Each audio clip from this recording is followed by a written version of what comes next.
আজকে গিয়েছিল ঘুটুম্বুরের পাপা এখানে তামিলনাড়ুতে অবস্থিত মধ্যবালাই বলে একটা মন্দির আছে, সেই মন্দিরেই পুজো দিতে।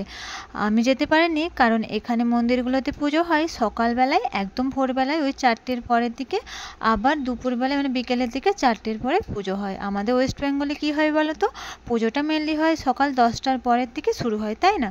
কিন্তু এখানে যেহেতু ভোরবেলায় হয় ঘুটুম্বুরের পাপা, তাই ওনার একটা বন্ধুর সাথে গিয়েছিল।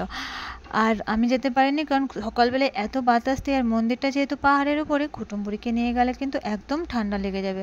আমি যখন যাই পুজো দিতে ওই মন্দিরটাতে, তখন ওই বিকেলের দিকে পুজোটা হয় না, ওই 4টের দিকে, তখনই কিন্তু আমি যাই। যেহেতু আজকে ওরা সকালের দিকে গিয়েছিলো সেই জন্য আমি যেতে পারিনি, কিন্তু কুটুম্বুরির পাপাকে ভালো করে বলে দিয়েছিলাম মন্দিরের পুজো করা যে সিঁদুরটা হয় ওটা আমার জন্য আনবে, আর সাথে যে মানে প্রসাদ আরে যা হয় না ওইগুলো কিন্তু মনে করে আমার জন্য আনবে। আর মন্দিরের পুরোহিতকে বলে যে সিঁদুরটা হয় ওটা অবশ্যই আনবে। তোমাদেরকে আগের দিনে একটা ভিডিওতে বলেছিলাম আমি কেন এই সিঁদুরটা পরি। তো দেখো আগের বছর যখন এই সময়টা ছিল না, এই মে মাস জুন মাস, এই সময়টাতে আমাদের যে বিল্ডিংটাতে আমরা থাকি না, এই বিল্ডিংটাতে সবার ডেঙ্গু হয়ে গিয়েছিলো, তোমার তো আমার একার বাদে। আর আমি জানো তো ঘুটুম্বুরিকে নিয়ে গিয়েছিলাম, ওর তখন 1.5 বছরের একটা ভ্যাকসিন ছিল, সেটা নিতে গিয়েছিলাম। আর কি হয়েছিল বলো তো, এত রোদ গরমে জানো ওর যেন এমন জ্বর হচ্ছিল, বমি হচ্ছিল, কি বলবো। আর সাথে ওর বাবারও ডেঙ্গু হয়েছিল, সেও হসপিটালে ভর্তি ছিল। আমি আমার মেয়েটাকে নিয়ে খুব কষ্ট পেয়েছিলাম।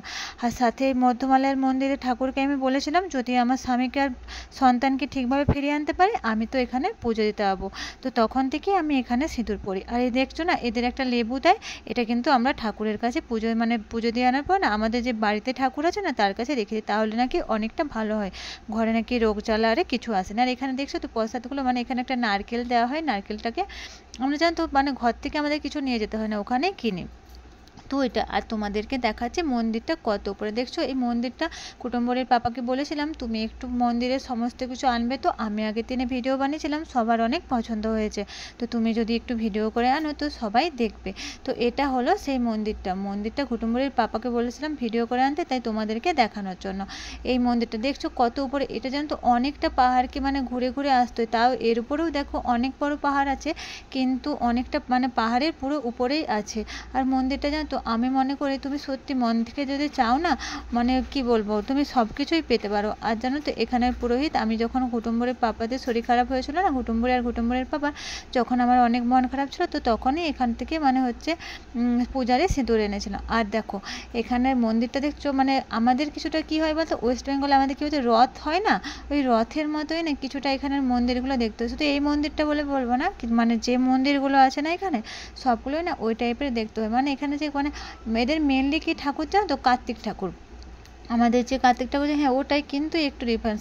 বলা হয় যে আমাদের যে মানে দেশের যে কার্তিক ঠাকুর আমরা যেটা পুজো করি বাঙালিরা, সেটাতে বলা হয় যে কার্তিক ঠাকুরের বিয়ে হয়নি, কিন্তু এখানে বলা হয় কার্তিক ঠাকুরের বিয়ে হয়েছে, মানে এটাই পার্থক্য। আর দেখছো না পাহাড় কেটে কেটে কি সুন্দর মানে মন্দিরটা বানিয়েছে, পাশে চারিদিকে পাহাড়, আর দেখতে এত সুন্দর লাগে কি বলবো, সত্যিই সুন্দর, মানে বলা যাবে না। মানে এই দৃশ্যগুলো দেখলে জানো তো আর যেন কিছু মানে মনে হয় যেন জীবনে সব কিছুই পেয়ে গেছে, তাই না?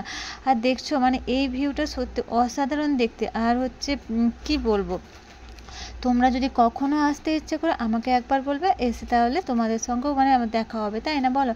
আর এই মন্দিরগুলোতে জানো তো যে পুজোটা হয় না, বলছিলাম তোমাদেরকে একদম ভোরবেলাতে হয় তো, আর একদম বিকেলের দিক হয়। তাই ভোরবেলার দিকে দেখো মানে তখন হয়তো যখন বাজছে ওই 6টা কি 6:30 হবে, মানে দেখতে এত সুন্দর লাগছে না। তার মধ্যে দেখতে পাচ্ছ কত গাড়ি, এই গাড়িগুলো কিন্তু যে এমনটা নয় যে ওরা এখানে থাকে, মানে এখানে তেমন কোনো থাকার ব্যবস্থা নেই, কিন্তু এরাই এত সকালেই সবাই পুজো দিতে এসছে।